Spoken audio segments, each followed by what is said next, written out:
Alright YouTube, so we're back of course to talk about some Final Fantasy VII Remake, and what we have today is the fully translated Famitsu interview with Naoki Hamaguchi. Of course, this is coming to us from @itakamochi over on Twitter, or Audrey. And as you can tell by this image, it is a pretty lengthy interview, but the thing is, we've talked about some of this interview before in other translations, and there's some parts of it that aren't even worth talking about at all, so we're only going to touch on a few things. But before we hop into it, I want to do a quick shout out to Final Fantasy Union, obviously one of the bigger Final Fantasy channels out there. They're conducting a Final Fantasy VII Remake survey right now. They did something kind of similar with Final Fantasy 15 a couple years back, and the survey actually caught the attention of the developers. Now, I'm not entirely sure if the devs looked at that survey and took what was in that as feedback and changed things accordingly when it came to Final Fantasy 15, but they're definitely aware of the survey, and Final Fantasy Union is trying to do something similar with Remake. And I think stuff like this is important to do because instead of just getting feedback from the general gaming community about their games, people that participate in these kinds of surveys are more immersed in the Final Fantasy community itself. Not that people within the community necessarily have a better or higher opinion or anything like that, but a lot of people's first Final Fantasy game was a remake, so I think it's important to get feedback from people that are kind of more knowledgeable of the Final Fantasy series as a whole. But either way, this survey will be linked in the description below if you want to check it out. We'll probably do that in like an upcoming video, maybe even the next video. We'll kind of take the survey ourselves. And they didn't ask me to do this or anything like that, not that I think anybody even gives a shit, but I just wanted to shout them out because I'm a fan of their channel. Anyways, let's hop into this shit. Now that the game has been released, how are you feeling? I felt very relieved after seeing the user feedback after the game was released. I fully joined the development team for Final Fantasy VII Remake in 2017 when the fans had been waiting for the game for quite some time already. So I made it my mission to ensure that fans do not wait longer than 3 years for the completion of the game.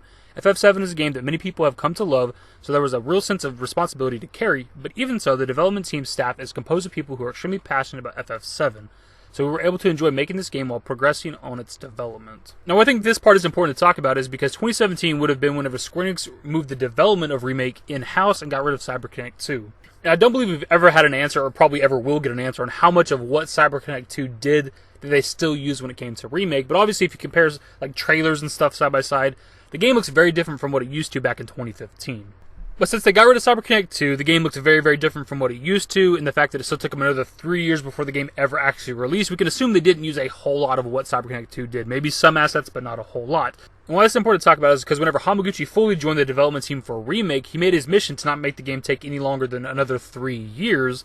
So when it comes to Part 2, we can take that kind of math and assume it's roughly the same. Probably even less, to be honest, because they're definitely going to use a lot more assets from Remake that we have now versus what they would have used from CyberConnect 2. We've been saying for quite a while now that we think the 2 to 3 year mark makes a lot of sense, and with his answer here, I think we got a bit of confirmation on that. Like, he probably doesn't want us to wait another, 5 years or some shit. He's definitely going to push for probably that 3 year mark again, hopefully less. Since the game's release, I'm sure that most people have viewed the battle system in a very favorable light. What do you think about the reactions you have seen thus far?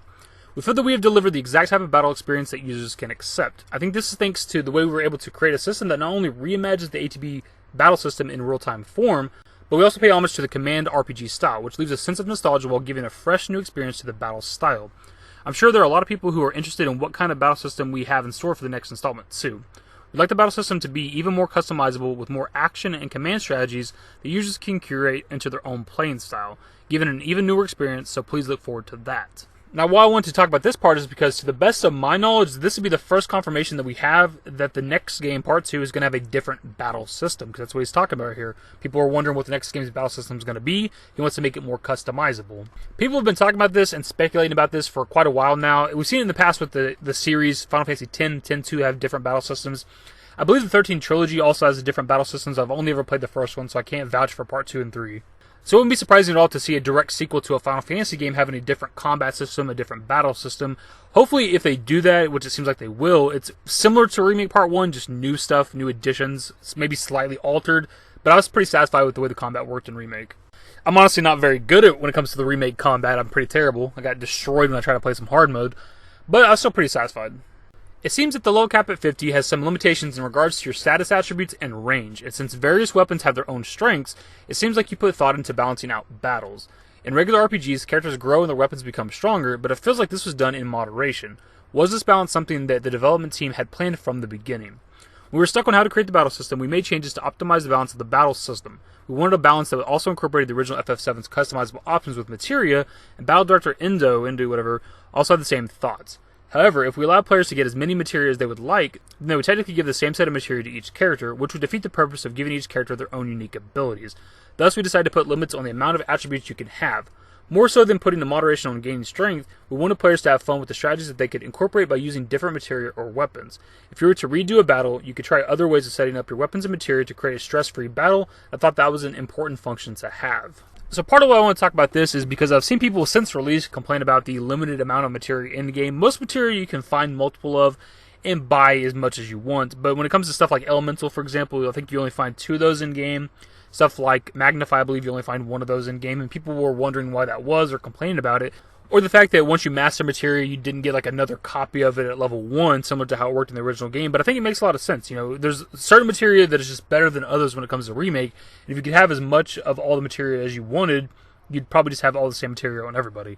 And when it came to the weapon progression system, I liked it for what it was. I wasn't like a super fan of it or anything, but I also didn't get super into it, like, because I just played the original game on normal, and I haven't really committed to that hard mode playthrough yet, where the weapon you're using is going to matter more because each weapon has different stats. You know, better physical attack, better magic attack, better physical defense, better magic defense. Stuff like that's going to really matter through that hard mode playthrough, and I just haven't really got into that. When you're playing through the game on just like regular, like normal or easy mode, it kind of doesn't really matter too much which weapon you use.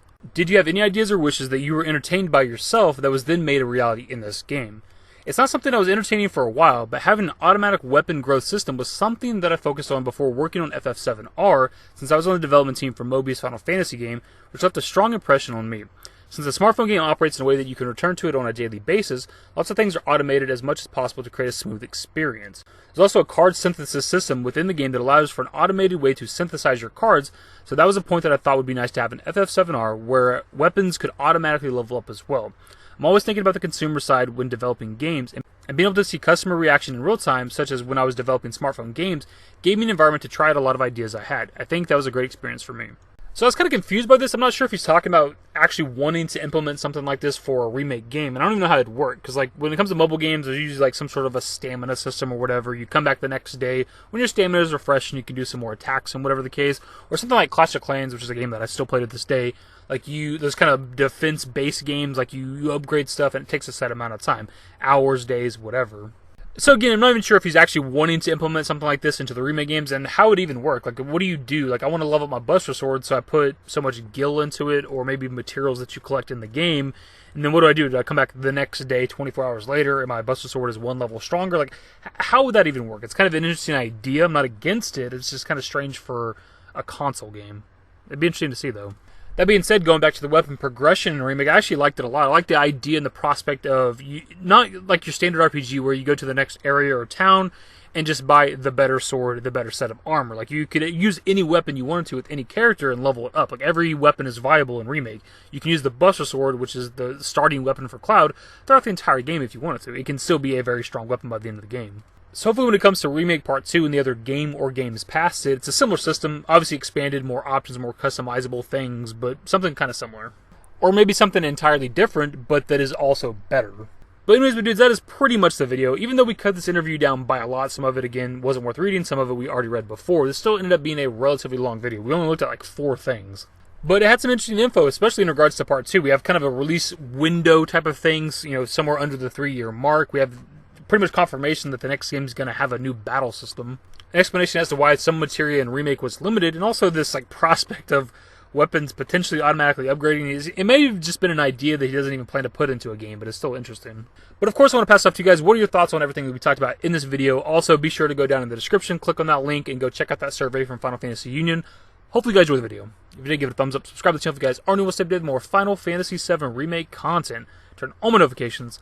Follow me on Twitter at @dashingdavid. I'm a Discord. Links to my social networks are in the description and in the outro. Later, guys.